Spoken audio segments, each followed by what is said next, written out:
السلام عليكم ورحمة الله وبركاته. الحمد لله رب العالمين، والصلاة والسلام على سيد الأنبياء والمرسلين وعلى آله وصحبه أجمعين، أما بعد، فقد قال الله تبارك وتعالى في كلامه المجيد والفرقان الحميد: أعوذ بالله من الشيطان الرجيم، بسم الله الرحمن الرحيم. ما آتاكم الرسول فخذوه وما نهاكم عنه فانتهوا واتقوا الله إن الله شديد العقاب. وقال النبي صلى الله عليه وسلم: من أحدث في أمرنا هذا ما ليس منه فهو رد. সম্মানীয় নাজিরিন কিরাম, সবাইকে অন্তরের অন্তঃস্থল থেকে স্বাগতম জানাই। আল্লাহ তাবারক ওয়া তাআলার শুকরিয়া যে আল্লাহ তাবারক ওয়া তাআলা আমাদিগকে আল্লাহর নিকটে গ্রহণযোগ্য যে দিন, সেই দিন আমাদেরকে দান করেছেন। সেই দিনটি হলো ইসলাম। আল্লাহ বলেছেন, ইন্না দ্দীনা ইনদাল্লাহিল ইসলাম। আল্লাহ তাবারক ওয়া তাআলা ইসলামের উপরে চলার জন্য আমাদিগকে একটি গাইডলাইন হিসেবে কোরআন শরীফও দান করেছেন। আর কোরআন শরীফের উপরে আমরা কিভাবে চলব, হাদি হিসাবে আমাদের নবী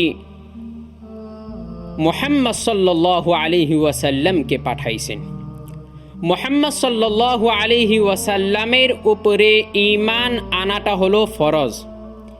যে মানুষ মুহাম্মদ সাল্লাল্লাহু আলাইহি ওয়াসাল্লামের উপরে ঈমান আনবে না, তার ঈমানও থাকবে না। মুহাম্মদ সাল্লাল্লাহু আলাইহি ওয়াসাল্লামের সাথে মহব্বত করাটাও একটি ঈমানের জুজ।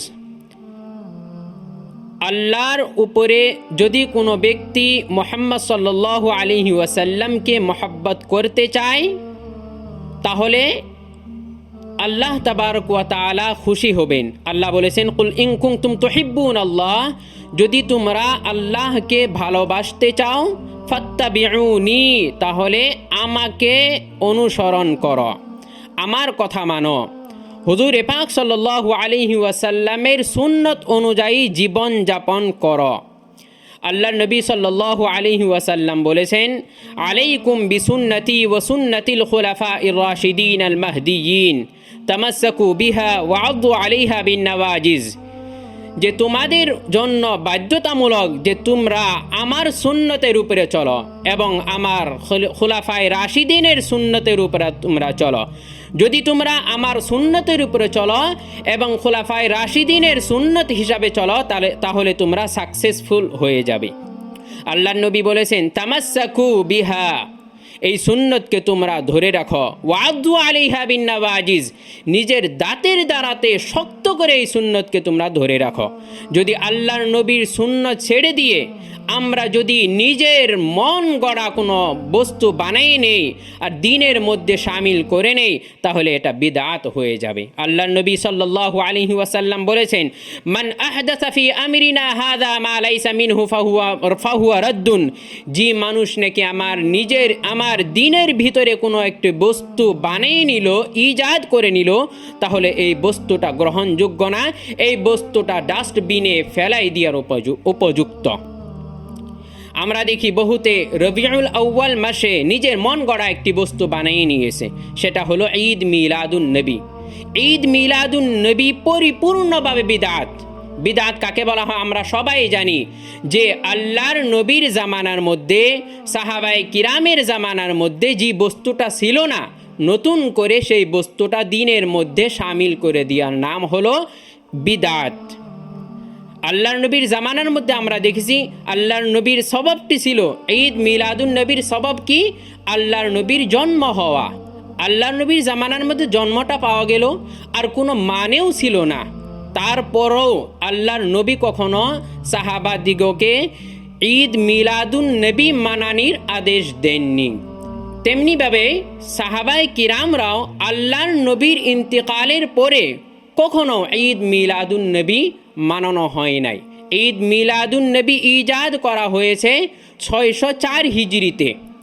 একটি বাদশা ছিল মুজফফরউদ্দিন, ইরাকের বাদশা ছিল, উনি এই ঈদ মিলাদুন নবী বানিয়েছেন 600 বছর পরে ঈদ মিলাদুন নবীর ইজাদ হলো, আর এটা একটি দিনের জুজ বানিয়ে নেওয়া হলো। দিনের জুজ যদি কোনো মানুষ বানিয়ে নেওয়া হয় তাহলে ইসলামের মধ্যে এটা কখনো গ্রহণযোগ্য হবে না। আমি আমার নিজের পক্ষ থেকে বলছি না যে ঈদ মিলাদুন নবী এটা বিদআত। আমরা উলামায়ে কিরাম, মুফাসসিরিনে ইজাম তাদের আকওয়াল দেখব। তারা নিজে বলেছেন, ইমাম আবু ইসহাক শাতিবি বিদআতের কথা বলে লিখেন, কাযিকরি বিহাইআতিল ইজতিমাই আলা সাউতিন ওয়াহিদিন ওয়াত্তিখাযি ইয়াউমি বিলাদাতিন নবী সাল্লাল্লাহু আলাইহি ওয়াসাল্লাম ঈদান। যে বিদআত তার উদাহরণের মধ্যে থেকে একটি হলো এটা যে নবী সাল্লাল্লাহু আলাইহি ওয়াসাল্লামের জন্মের দিনকে ঈদ মানানো। ঈদ মিলাদুন নবী আমাদের ভাষাতে বলি, ঈদ মিলাদুন নবী বানানো এটা হলো বিদআত। যদি আপনারা এর প্রমাণ দেখতে চান তাহলে আল ইতিসাম খণ্ড নম্বর 1 পৃষ্ঠা নম্বর 39 দেখতে পারেন। তারপরে আল্লামা তাজউদ্দিন ফাকিহানির একটি ইবারত আমরা শুনে নিই। উনি বলেন, লা জাইজা আন ইয়াকুনা আমালুল মাউলুদি মুবাহান লিআন্না আল ইবতিদাআ ফিদ-দীন লাইসা মুবাহান বিইজমাইল মুসলিমিন বা হাওয়ালা মাজমুউল ফাতাওয়া। যে এটা কখনো সম্ভব নয় যে আল্লাহর নবীর জন্মর কামটাকে মুবাহ, আল্লাহর নবীর জন্মের দিনকে ঈদ বানানোটা জায়েজ হইতো। দিনের ভিতরে কোনো নতুন বস্তু আবিষ্কার করাটা এটা কখনো মুবাহ হইতেই পারে না। এর উপরে মুসলমানদের ইত্তিফাক আছে। আগে চলুন আমরা ইবনু আমিরুল হাজের একটি ইবারত শুনে নেই। উনি বলেন, ওমিন জুমলাতি মা আহদাসুহু মিনাল বিদআ মা ইতিকাদিহিম আন্না যালিকা মিন আকবারিল ইবাদাত ওয়া ইজহারি শাআইরি মা ইয়াফআলুনাহু ফি শাহরি রবিউল আউয়াল মিনাল মাউলিদি ওয়া ক্বাদ ইহতাওয়া যালিকা আলা বিদআইন ওয়া মুহাররামাতিন। আল মাদখাল খণ্ড নম্বর 1 পৃষ্ঠা নম্বর 75।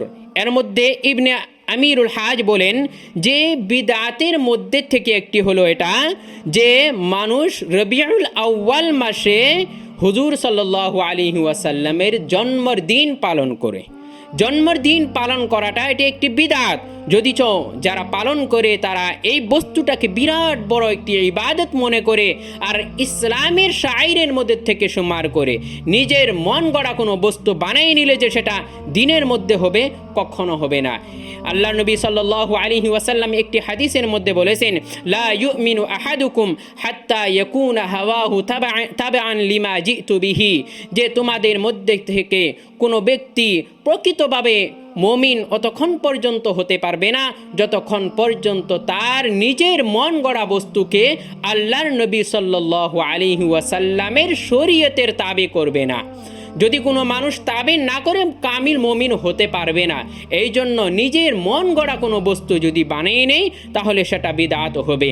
আশা করি যে আমরা বিদআত থেকে, রুসুমাত থেকে বেঁচে থাকব এবং আল্লাহ তাবারক ওয়া তাআলা যে আদেশ দিয়েছেন সেই আদেশ হিসাবে আমরা জীবন যাপন করব। আল্লাহর নবী বলে, আল্লাহ তাবারক ওয়া তাআলা বলেছেন, মা আতাকুমুর রাসূলু ফাখুযু ওয়া মা নাহাকুম আনহু ফান্তাহু। তোমাদের রাসূল তোমাদিগকে যে সমস্ত বস্তু দিয়ে গেছে সেই সমস্ত বস্তু তোমরা নিয়ে নাও, আর যেগুলা বস্তুর থেকে তোমাদেরকে মানা করেছেন, বিরত রেখেছেন, সেগুলা বস্তুর থেকে তোমরা বেঁচে থাকো। আর শোনো, ওয়াত্তাকুল্লাহ, আল্লাহকে ভয় করো। নিজের মন গড়া বস্তুকে দিনের ভিতরে নিয়ে আসার থেকে আল্লাহকে ভয় করো। আর জেনে নাও, ইন্নাল্লাহ শাদীদুল ইকাব, আল্লাহ বহুত বড় শক্তিশালী এবং খুব বড় ইকাব দেনেওয়ালা, সাজা দেনেওয়ালা। আল্লাহ তাবারক ওয়া তাআলা আমাদিগকে সহি রাস্তার উপরে চলার তৌফিক দান করুক। আমিন। ওয়া আখিরু দাওয়ানা আনিল হামদুলিল্লাহি রাব্বিল আলামিন।